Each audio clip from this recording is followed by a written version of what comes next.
it looks like a change is needed in the data system to store the result of the calculation. I can then make use of the calculation result in the diagnostic app to make it easier to analyze when acceptable thresholds are exceeded. First, I need to open a work item for Deb to update the data system for me. Let's see. Deb, I need the data system to provide a service that allows me to access the calculated value from the embedded braking system. Please let me know the service that I should use for the diagnostic app.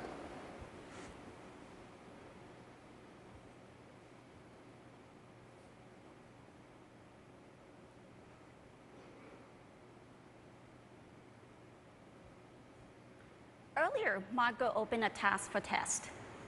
Wonderful. It is high priority issue to start my morning. Let me see what the test requirements for this is. This is for our brake control calculation.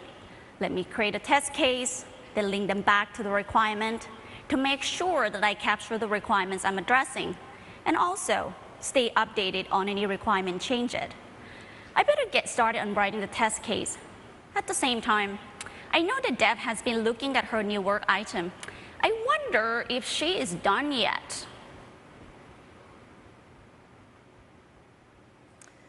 Let me get started this morning by looking at my to-do list. Looks like Marco gave me a high priority issue that needs to be done today, of course. I'm going to mark the work item so people will know I've started working on this, and they won't be bothering me for updates every 30 seconds, micromanagers. Okay, now that's done, let me see what might be going on. As usual, the distributed guys always think the problem is on the back end. Marco says I need to provide some service so that he can access the back end data. Oh, I see he's attached the design app. Let me take a look at that. I see that the app has a back end server implementation for accessing the data, and it already has a service implemented. Spectacular. The model also shows the data record used by the service. It doesn't appear to have that calculated value field, but let me confirm that. Looks like the interface is with the Kix app. I can look at the details. It's great that from my workspace I can search in all sorts of different ways. I'll search for the Kix program. I see the one that's in the design from Marco. I can explore this a bit. I can see the program tree view that shows the Kix transaction in the data stores. Let me look at those. Aha, no calculated data output field. As one final verification, I can go look at the original Kix green screen app right from my workspace. So, the calculated output field is nowhere to be seen. I hate it when Marco's right. I'm going to have to let him know. The database will need to be updated, and then the app itself needs to access that new field. I'll go back to the work item and let Marco know about this. In fact, so that Marco can started on it right away, I should probably just update the service myself first and deliver those changes. I'll add a field to the record in the service, save my changes, and check that in for Marco so he can get started on his piece of the updates right away. Marco will know what to use when he sees the work item change set. The great thing is I can deliver the updated service to the distributed team without ever leaving my tool. Marco, I have updated the JKE braking calibration service app to give you a new calc output field. You can go ahead and work on the updates using this new service. Great. Now that's done, I can go ahead and work on the back end piece. I'll go back to that COBOL program I searched for earlier and take a look at some more details. I can look at the control flow diagram to get a better idea how that program works. I don't see anything out of the ordinary here. As I thought, the program reads from and writes to the Kix file. The sensor record that maps to that file will need to be changed, as well as the code that sets up the contents of that structure. It's really nice that from my workspace I have access to the mainframe components of the app also. I'll just edit the program to add the new calculated control value output field and make that same change to the copybook and save all my changes. Looks great. Let me check in my updates to the server app, and then I can resolve the work item to let Marco know that it's ready for him. Done. Maybe now I'll be able to eat some lunch today. Here you saw the same tooling used for cross-platform development regardless of whether it was the distributed platform or the mainframe. Having a common look and feel and a common workflow process reduces the learning curve, improves the productivity of the environment and the team, and last but not least, you can leverage existing skills in the organization. But most importantly, I think, they all speak the same language and can exploit each other's expertise.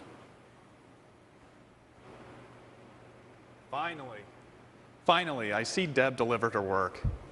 I've already made my changes to the app. I need to get the latest build deployed so Patchny can start testing. You know, Patchny is a test diva, and she's going to demand an automated and repeatable provision to provision the build for testing, so I better design and automate the deployment for her. Let me start with the deployment design.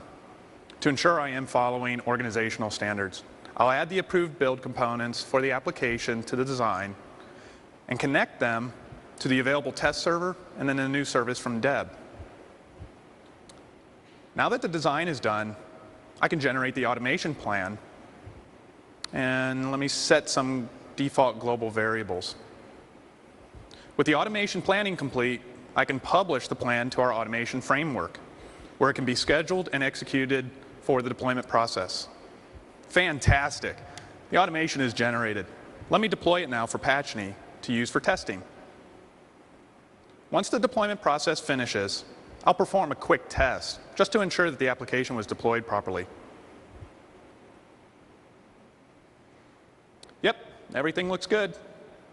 OK, I'll let Patchny know that she can begin testing. The latest build has been deployed.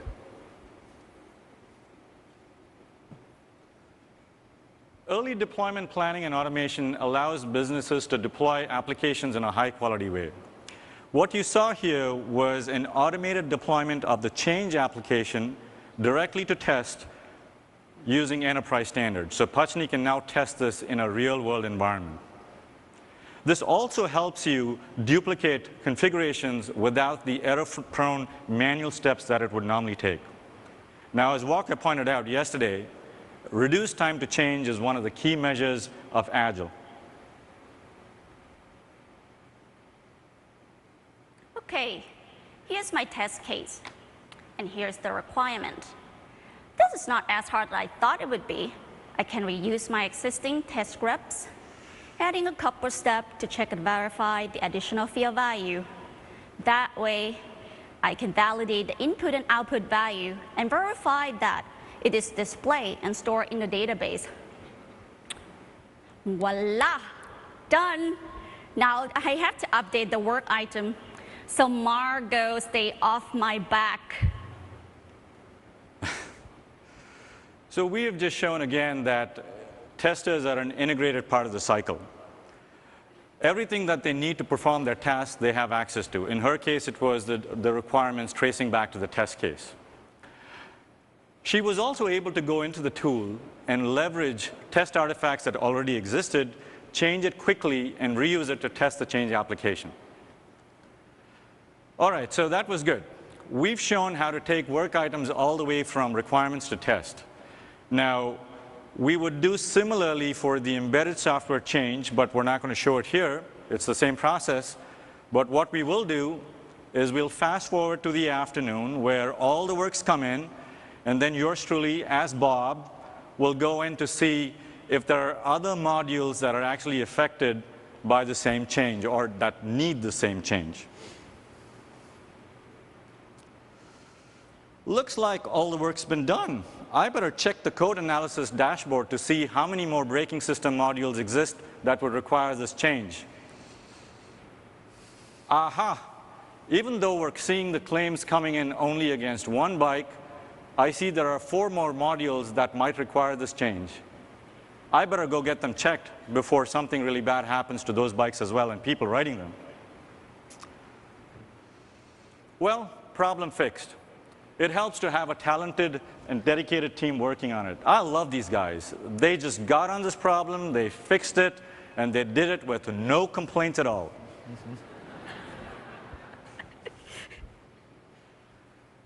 So that's the end of our demo, but a couple of key points before we move on. Right through this demo, what you saw was a process, a fairly rigorous process, that guided people through what needed to be done next, making sure there are no error-prone manual steps. This process template is right out of the box. It's not something that you have to customize or create. The second thing to the last point of this demo, the last part of this demo, is Bob was able to go into the code analysis dashboard and see exactly what other modules that were similar needed to be changed.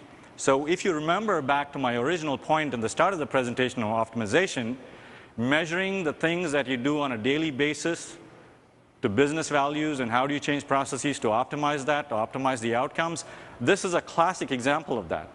I was able to look at the code I have in a business dashboard, in a Cognos dashboard, and basically figure out there are at least 4 more modules that need looking at. This is business intelligence for software delivery. Thank you, guys. Great demo.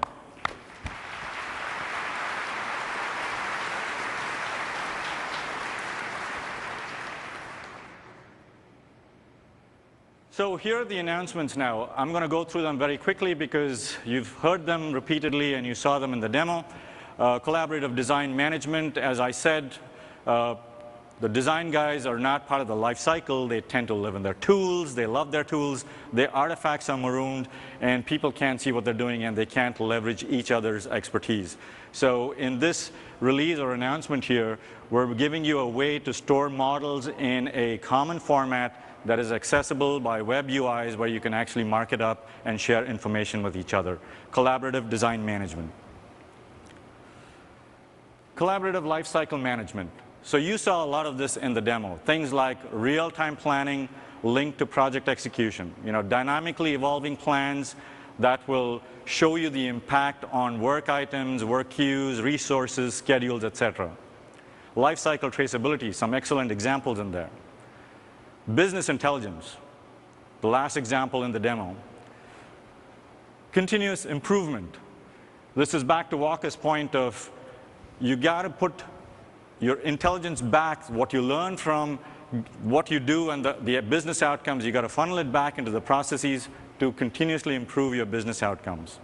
All of this in a single install with robust educational content, common admin, common security, and a lot more report templates out of the box.